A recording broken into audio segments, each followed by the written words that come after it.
I caught my wife cheating and exposed her secret. I never thought I'd be the guy telling this story, standing at the edge of my life, looking down at the wreckage of my marriage and wondering how it all unraveled so quickly. It's like watching a car crash in slow motion, feeling powerless as everything you once cherished becomes nothing more than shattered glass and twisted metal. It all started innocently enough. Sarah and I were married for 7 years, and although there were rough patches, like any couple, we had always made it work. Sure, our lives had grown a little stale over time, but we were each other's best friend, or at least, that's what I thought. But during a particularly difficult patch in our relationship last year, we agreed to take a break, thinking it would give us both some space to breathe, reflect, and perhaps rekindle the passion we once shared. During this time apart, I tried to keep my head down at work and threw myself into projects that demanded my full attention. My co-workers would often invite me out for drinks, but I declined every time, telling myself it was only temporary. Sarah, on the other hand, seemed to be thriving in her newfound freedom.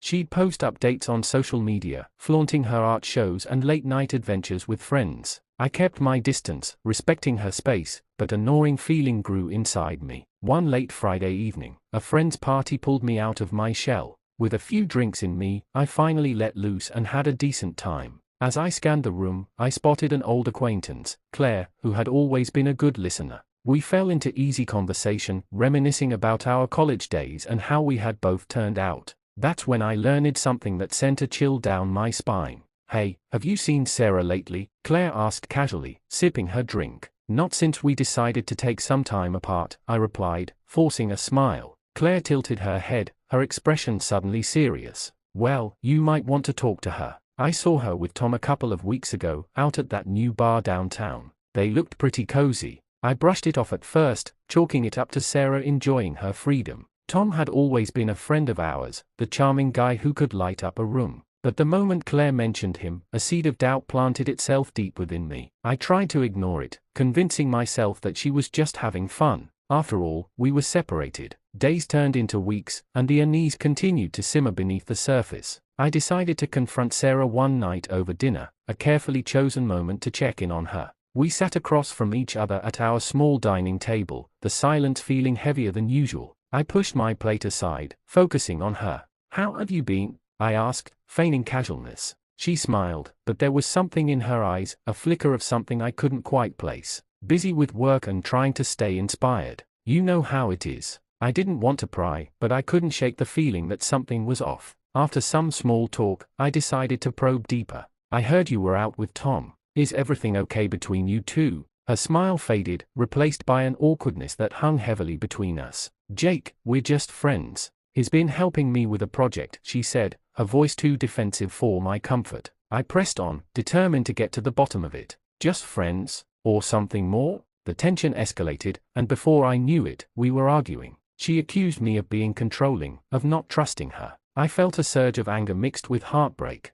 Was I being unreasonable for wanting honesty? After a heated back and forth, she stormed out, leaving me alone with my thoughts. That night, I decided to do some digging. I couldn't help it, I needed answers. Social media became my ally, and I found more than I bargained for. Sarah's posts were innocent on the surface, but the comments from Tom, filled with winks and playful banter, screamed something else entirely. My heart raced as I realized I was no longer just paranoid, I was on the verge of a painful truth. The following weeks were a blur of sleepless nights and restless thoughts. I watched her every move, taking note of her late nights and secretive phone calls. Every time she left the house, I felt a knot tighten in my stomach. The seed of doubt had blossomed into a full-grown paranoia, and I couldn't shake it off. Then, one fateful evening, I stumbled upon something that would change everything. I had just returned home from work when I noticed Sarah's phone buzzing incessantly on the kitchen counter. A name flashed across the screen, Tom. My heart stopped. I felt like I was in a trance as I picked up the phone, curiosity battling with my better judgment. I couldn't resist. I unlocked the screen, and there it was, a string of messages between them, filled with flirty remarks, inside jokes, and hints of late-night meetups. I could feel my heart shatter into pieces, but it didn't stop there. Just when I thought it couldn't get worse, I scrolled down to find a picture, a photo of Sarah, holding a positive pregnancy test. The shock hit me like a freight train. My breath caught in my throat as I read the text that followed. "I can't wait to see you again. This is our chance." In that moment, everything clicked. She had gotten pregnant while we were separated. A baby that I knew could not possibly be mine. Anger and betrayal surged through me, and for the first time, I felt a cold, calculating resolve taking shape. I wouldn't confront her, not yet. I needed to bide my time, plan my exit, and watch the fallout of her choices unfold. The pregnancy would be her burden to bear, not mine. I was determined to use this betrayal to my advantage. As the days turned into weeks, I carefully orchestrated my revenge, keeping my emotions hidden behind a mask of indifference. When the baby was born, I would have all the ammunition I needed. Little did she know, the truth would come crashing down like a tidal wave, leaving her stranded on the shore of her choices. I would let her think she had everything under control, but soon, I'd reveal the truth that would shatter her carefully crafted world, and I would be the one walking away unscathed. I just had to wait. As the weeks turned into months, I watched Sarah navigate her pregnancy like a tightrope walker balancing precariously over a chasm. She was excited, radiant even, blissfully unaware that I had unearthed the truth behind her joy. With every passing day, I could see her transformation, the way she cradled her growing belly, the dreamy look in her eyes as she picked out baby names, and the ever-present glow on her face. It sickened me. How could she act so blissfully ignorant while I knew the reality of her betrayal? I used my time wisely, building my case while maintaining a facade of normalcy. Friends and family had begun to notice the shift in my demeanor, the way I smiled just a little too stiffly, how I laughed without any real joy. They asked if everything was okay, and I brushed them off, claiming it was just stress from work. Little did they know that I was just waiting for the right moment to strike back. But then, one evening, everything changed. I returned home from work to find Sarah on the couch, her head buried in her phone. I barely had time to drop my bag before I caught a glimpse of the screen, a video call with Tom. My heart dropped. In that moment, I had a sickening realization she wasn't just seeing him behind my back, she was actively planning her future with him. The conversation was light-hearted, punctuated by laughter that felt like daggers to my heart. I could only stand there, paralyzed by the betrayal unfolding before my eyes. And then, the twist. Tom leaned into the camera, a playful grin spreading across his face. "You should definitely name the baby after me," he joked, the confidence in his voice sending a fresh wave of fury through me. Sarah laughed, but it was a nervous laugh, the kind you give when you're trying to cover up a lie. "Maybe if it's a boy," she replied, her eyes darting around the room, as if she sensed my presence. It was that moment that ignited something deep within me, a fire of rage and humiliation I couldn't suppress. How dare he? How dare she? The fact that Tom felt comfortable enough to suggest that he could play a role in our child's life sent me spiraling into a dark place, teetering between anger and sadness. As they continued their light banter, I couldn't help but imagine all the ways I could dismantle their little fantasy. I could confront them right then and there, but that would ruin my carefully laid plans. No, I needed to stay calm, to keep my composure.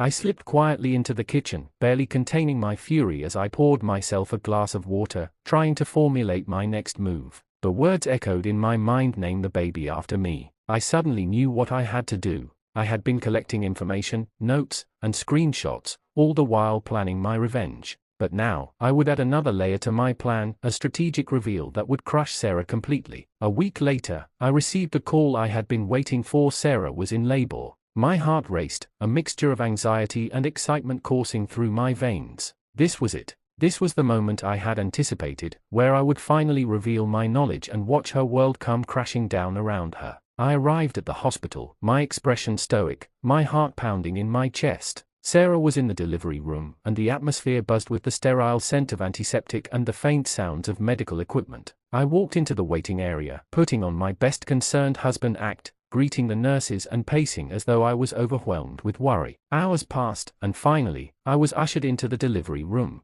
The sight that met me was surreal. There lay Sarah, exhausted but glowing, holding our baby, a beautiful girl with a tuft of dark hair. My heart broke a little at the sight, but I quickly reminded myself why I was there. I had to keep my emotions in check. I needed to be the calm before the storm. "Jake, look at her!" Sarah exclaimed, her eyes sparkling with happiness. "Isn't she perfect?" I nodded, forcing a smile. "She is," I replied, trying to suppress the anger that bubbled beneath the surface. But then I took a deep breath, knowing the time had come. "Sarah," I began, my voice steady yet cold, "we need to talk." Her expression shifted instantly from joy to confusion. "What do you mean? Can't it wait? I just had our baby." "No, it can't wait," I pressed, feeling the weight of the moment bearing down on me. "I know you've been talking to Tom during your pregnancy. I know you were with him when you got pregnant. Her face went pale, the joy draining from her expression as realization washed over her. "What are you talking about? That's ridiculous." I stepped closer, leaning in so only she could hear.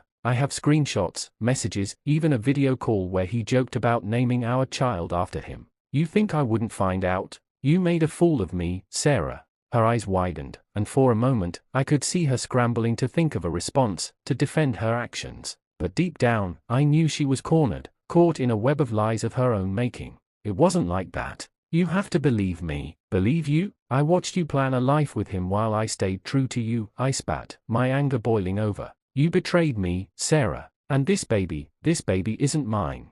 The room fell silent, the weight of my words hanging heavy in the air. Sarah's expression morphed from disbelief to horror, and in that moment, I felt a twisted satisfaction. The look on her face was priceless, like I had just pulled the rug out from under her, leaving her to grapple with the consequences of her choices. "Jake, please." I was confused. "We were separated, I thought we were done," she pleaded, tears spilling from her eyes. "No," I replied, my voice cold and firm. "You weren't confused. You knew exactly what you were doing, and now it's time for you to face the reality of your decisions." As I watched the storm of emotion swirl within her, I felt a sense of clarity wash over me. This was only the beginning. I would make sure that Sarah understood the full weight of her actions, and I would not let her escape unscathed. The time had come for me to begin the final chapter of my plan, and I would ensure she would pay for the pain she caused. I wasn't just going to walk away, I was going to take back my life and reclaim my dignity, leaving her to pick up the pieces of the mess she had made. And soon, I would set my revenge into motion. In the days following the birth of Sarah's child, a sense of calm washed over me, but beneath that calm lay a brewing storm of vengeance. I was a man on a mission, and I wouldn't stop until I had exacted my revenge. The reality was harsh, but I had to remind myself constantly Sarah had chosen to betray me, and now she would have to face the consequences of her choices. With the baby home, the atmosphere shifted in our house. Sarah wore a mask of happiness as she swaddled our daughter in a blanket, but I could see the cracks forming beneath her facade. Each coo and gurgle from the baby sent a jolt of anger coursing through me. This child wasn't mine. How could she treat this life, this being, as if it were a product of love? It was a constant reminder of her infidelity. I needed to prepare for the right moment to reveal everything and make her pay. While she fawned over our daughter, I busied myself with planning, making notes, and building a timeline of Sarah's betrayal. I gathered everything: texts, call logs, and screenshots of their conversations. I also enlisted the help of a lawyer, someone who specialized in divorce cases involving infidelity. His name was Mark, a no-nonsense man in his early 50s, with a reputation for being ruthless in the courtroom. He understood my situation immediately and became invested in my case. "Let's make sure Sarah knows this isn't going to be a simple divorce," he said during our first meeting, tapping a pen against the stack of papers. "We'll go for full custody of the baby. You have a solid case if you present this evidence right." I felt a surge of adrenaline as I contemplated the impact of that statement. Full custody. It was exactly what I wanted. I could already envision Sarah's face as she processed the reality that her choices had led her to lose everything. I knew it would be a battle Sarah would fight tooth and nail to keep her child, but I was prepared. I had the evidence to back me up, and I was ready to play dirty if necessary. I continued to gather my evidence, becoming a ghost in my own home. I stayed up late, combing through Sarah's social media accounts, digging into any detail I could find that would bolster my case. I even created a secret folder on my laptop, labeled innocuously, to store everything. The more I collected, the clearer my plan became. I mapped out a timeline evidence gathering. I compiled everything from Sarah's late-night texts to her friends, detailing her escapades with Tom. Consulting a lawyer, Mark outlined the legal strategies we could employ, ensuring I was prepared for any counterarguments from Sarah. Setting the stage for confrontation, I would wait for the right moment to reveal everything, ensuring it was at a time when she would be at her most vulnerable, such as during a family gathering or when she was alone with friends. Filing for divorce. Once I had everything in place, I would file for divorce with a bang, shocking her in the process. Every night, I plotted how I would take back control of my life. As I watched Sarah handle the baby with a smile that felt more like a dagger in my heart, I couldn't help but feel a sense of empowerment building within me. I was reclaiming my life, and I was going to make sure she felt the weight of her decisions. One night, while I was deep in thought, Sarah walked into the living room, her hair pulled back in a messy bun, her tired eyes reflecting the stress of new motherhood. "Are you okay, Jake? You've been so distant," she said, concern lacing her voice. I shrugged, maintaining my composure. Just tired. You know how it is with a newborn, I replied, forcing a smile. But how are you doing? Adjusting well? Oh, it's exhausting, but I wouldn't trade it for the world, she said, her gaze dropping to the baby in her arms. It's hard, but I'm so grateful. Grateful? For what? For the life she had built with another man? I bit my tongue, choosing my words carefully. That's good to hear, I replied, my voice devoid of emotion. As she turned away to check on the baby, I seized the opportunity to slip outside to the porch, where I could breathe and think. The air was crisp, a stark contrast to the turmoil raging inside me. I had to stay focused. I couldn't let my emotions cloud my judgment. Suddenly, my phone buzzed in my pocket. It was a text from Mark. We need to meet ASAP. I have important updates regarding the case. My heart raced. I knew this meeting would change everything. It would set the stage for my confrontation with Sarah. I texted back quickly, arranging to meet at a cafe the next day. The next morning, I arrived early, the sunlight streaming through the windows of the small cafe. Mark was already seated, his brow furrowed in concentration as he reviewed some documents. Jake, he said, looking up, I've got news that could give us an advantage. I leaned in, my pulse quickening as he continued. I spoke to one of the family court judges, and they suggested that if we can prove that Sarah was unfaithful during your separation, it could weigh heavily in your favor when it comes to custody. A grin spread across my face as the realization sank in.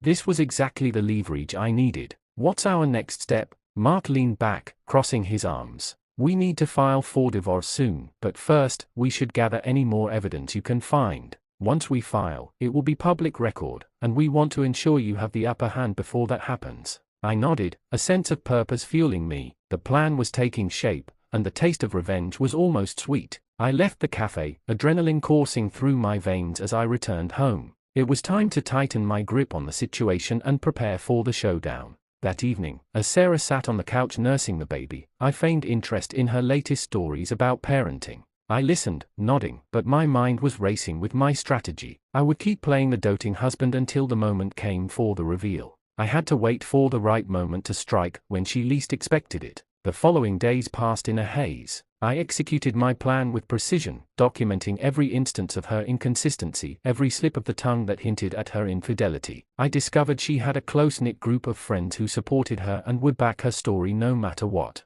But I was prepared. I'd ensure that my side of the story was just as compelling. Finally, I decided to give Sarah a taste of her own medicine. I arranged for a meeting with some of our mutual friends, a casual gathering that would create a sense of normalcy. But I knew it would be the perfect setting to unveil my plan. As the day approached, I felt a mix of excitement and anticipation. That evening, I helped Sarah prepare, pretending to support her, all while imagining the moment when I would expose her lies and take back what was rightfully mine. The time for revenge was nearing, and I was ready to pull the trigger. As I walked into the living room where our friends had gathered, a surge of confidence washed over me. I was ready to play my hand, and I wouldn't stop until Sarah knew exactly what she had lost. The pieces were falling into place, and soon, the real drama would unfold. The day of our gathering arrived, and I felt a mix of exhilaration and dread bubbling inside me. Friends were arriving, and I played my role perfectly, donning a mask of joviality as I greeted them. They mingled, laughing and chatting, blissfully unaware of the storm brewing beneath the surface.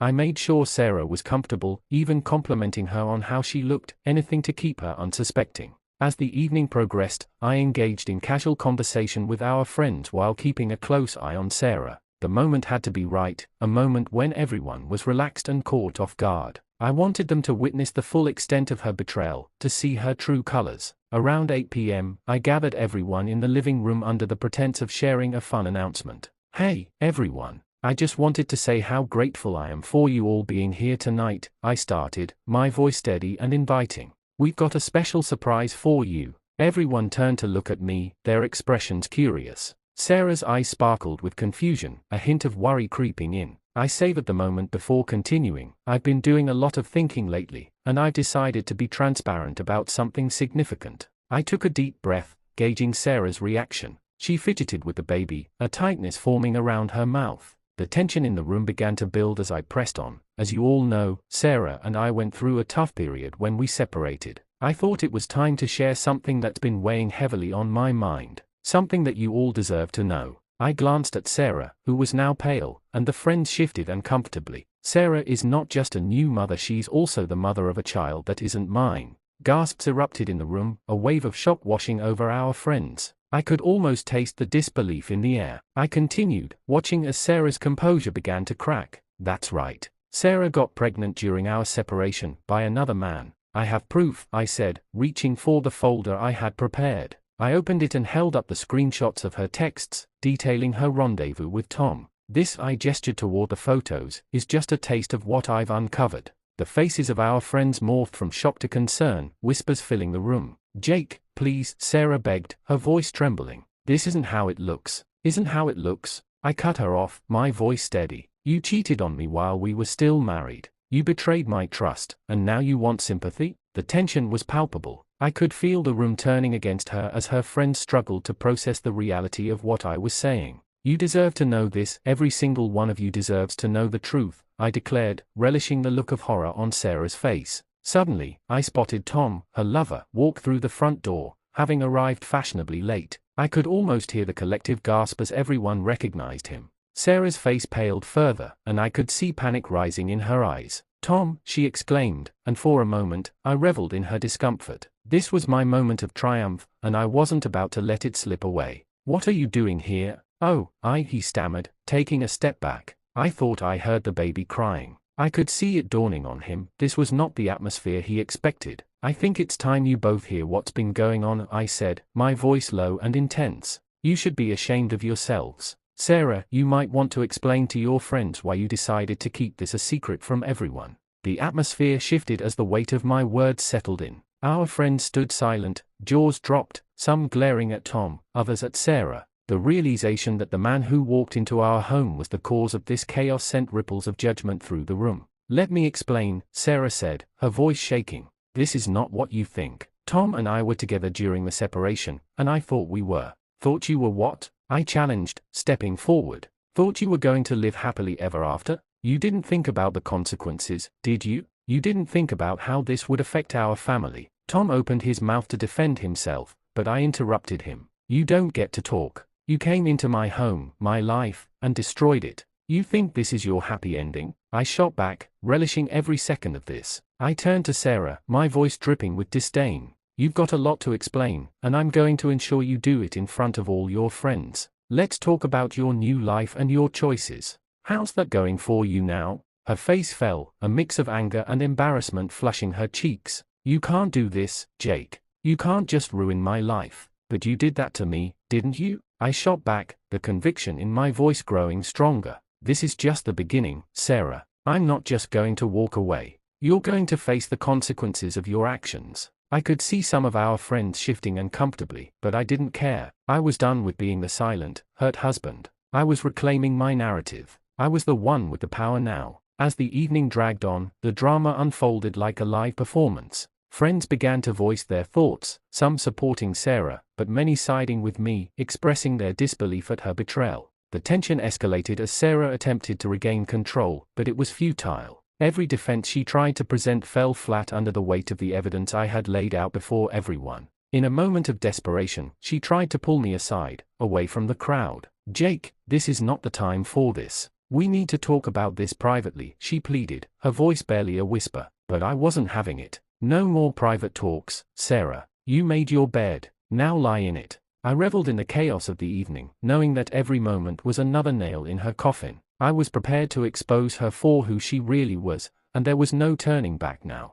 As the gathering finally wound down, I watched the realization sink in among our friends. They began to disperse, casting glances back at Sarah and me, their shocked expressions telling me everything I needed to know. Once the door closed behind the last of them, I turned to Sarah, who was now trembling with rage. You think this is over, Jake? You think you've won? No, Sarah, I replied coolly, the fire of revenge burning brightly in my chest. This is just the beginning. You'll regret everything you've done, and I'll make sure of it. As I walked away from her, the weight of satisfaction settled over me. I had taken back control of my life, and now the real battle was about to begin. The aftermath would be the most devastating of all, and I couldn't wait to see how this would play out. I was ready to watch her crumble under the consequences of her own choices, and that thought alone fueled my resolve. The dust from our chaotic gathering had barely settled when the reality of my actions began to hit. I was flooded with a rush of adrenaline from my confrontational stand, but as the days turned into weeks, a nagging feeling gnawed at me. I had exposed Sarah, but I knew the fallout would be much deeper and more painful than I had anticipated. The first few days after the revelation were intense. Sarah was a whirlwind of anger and desperation, trying to salvage whatever dignity she could. I could see it in her eyes. She felt trapped, caught in a web of her own lies. The phone calls from friends poured in, some trying to remain neutral, others expressing their shock and disbelief. Among the whispers and judgment, I remained resolute. My divorce attorney, Lisa, was a no-nonsense woman in her late 30s who had seen it all. As I sat in her office, going over the next steps, she leaned back in her chair, her gaze steady. "Jake, you have the upper hand here. We'll file for divorce citing irreconcilable differences, but I recommend emphasizing the adultery. It'll strengthen your case for custody." "Custody?" I echoed, the thought hitting me like a bolt of lightning. I had been so focused on exposing Sarah's betrayal that I hadn't fully considered the implications for our child. "What about the baby? She's going to fight for him, isn't she?" Lisa nodded. "Absolutely, but given the circumstances of the pregnancy, you might have a case to argue that you should have primary custody. You've got proof of her affair, and it paints a picture of irresponsibility." The thought of fighting for custody stirred a mix of dread and determination within me. I couldn't let Sarah manipulate this situation. If I wanted to protect our child from the chaos that was bound to unfold, I needed to take action. As the days wore on, Sarah took a defensive stance. She tried to play the victim, claiming that I was ruining her life and using the baby as a pawn. I watched as she reached out to friends, desperately trying to gather support. The more she fought back, the more isolated she became. One evening, I received an unexpected phone call from one of Sarah's closest friends, MIA, who had been present at the disastrous gathering. "Jake," she said, her voice shaky, "I just wanted to apologize for what happened. Sarah is really struggling. She's saying things that aren't true, and I wanted you to know that I'm here if you need to talk." Her offer of support took me by surprise. "I appreciate that, MIA. But you know as well as I do that this was a long time coming. I can't just ignore what she did." "I know, but she's hurting, and the baby is innocent in all of this," MIA pressed gently. "Maybe there's a way to resolve this without going to war." "Resolve it how?" I shot back, the frustration creeping into my voice. "I can't let her off easy. She needs to face the consequences of her actions, for her sake and the baby's." MIA fell silent, and I could hear the worry in her breath. "Just think about it, okay? You don't want this to get ugly." I hung up, conflicted. I didn't want to play nice, but the thought of dragging this out in court, exposing the child to the ugly truths of his parents' relationship, filled me with dread. A few weeks later, the divorce proceedings began. I sat in the courtroom, flanked by my attorney, watching as Sarah walked in, head held high but eyes betraying her uncertainty. She had dressed impeccable, but beneath the facade, I could sense her vulnerability. As our case was presented, I felt the air thicken with tension. Sarah tried to downplay her affair, claiming it was a mistake made during our separation. "We were broken, and I didn't think we would get back together," she argued, her voice quivering. "It was a one-time thing." The judge's brow furrowed. "You expect this court to believe that? You got pregnant during your separation, and now you expect sympathy?" The judge's tone cut through her defenses like a knife. I felt a surge of satisfaction as Sarah's bravado crumbled. Once the courtroom drama had settled down, I returned home, feeling exhausted yet hopeful. The more I thought about our child, the more I knew I had to fight for his well-being. I couldn't allow Sarah's poor choices to define his future. As the weeks progressed, Sarah's desperation turned into rage. She began spreading rumors about me, trying to paint me as an unfit father. The accusations were baseless, yet I remained calm and focused. I knew that the truth would prevail, and her attempts to undermine me only revealed her true character. Then came the twist I never saw coming. One evening, while scrolling through social media, I stumbled across a post from Sarah. It was a picture of her holding our baby, but the caption struck me hard. "Jake doesn't know, but I'm not just leaving him, I'm taking everything he loves." My heart raced. I sensed a new level of manipulation. This wasn't just about her anymore, this was about revenge. I immediately contacted Lisa, feeling the weight of dread settle over me. "She's plotting something. I don't know what, but I can feel it." "Keep your guard up," Lisa advised. "We'll document everything, and if she crosses a line, we'll have the evidence we need." The next few weeks were filled with anxiety. I could see Sarah becoming increasingly erratic. It felt like she was building a narrative against me, trying to twist the story in her favor while also attempting to provoke me. Then, one night, I received a call from MIA. "Jake, you need to come over. Sarah's not doing well, and I'm really worried about her. She's been drinking, and I think she might hurt herself." The thought made my stomach drop. "Why are you telling me? Shouldn't you be with her? Because she's saying crazy things about you, and I think she might do something impulsive," Mia urged, her voice shaking. I arrived at Sarah's apartment, my heart racing. As I stepped inside, I was met with a chaotic scene. Empty bottles scattered across the floor, the smell of alcohol lingering in the air. Sarah sat curled up on the couch, tears streaming down her face. "Jake," she sobbed, looking up at me with wild eyes. "I can't do this. You're ruining my life." "Sarah, I'm not here to fight," I said calmly, taking a step closer. "I just want to talk." "Talk?" she scoffed, anger flashing in her eyes. "You've done enough talking. I've lost everything, my family, my friends, even my sanity. What do you want from me?" "I want you to think about our child," I replied, my voice steady. "He deserves a stable environment, and right now, this isn't it." "Don't act like you care about him," she yelled, standing up suddenly. "You're just doing this to punish me." I could see the pain etched in her features, but I also sensed a shift. It was as if the reality of her situation was crashing down on her. "I'm not here to punish you, Sarah, but I can't let you drag him into this chaos." As we stood there, the tension thick in the air, I realized how far we had fallen. Once a family, now two people standing on opposite sides, filled with resentment and regret. Over the following weeks, I focused on establishing my life as a single father. I spent time preparing my home for the baby, creating a warm environment filled with love and stability. Each day brought new challenges, but with every step I took, I felt more empowered.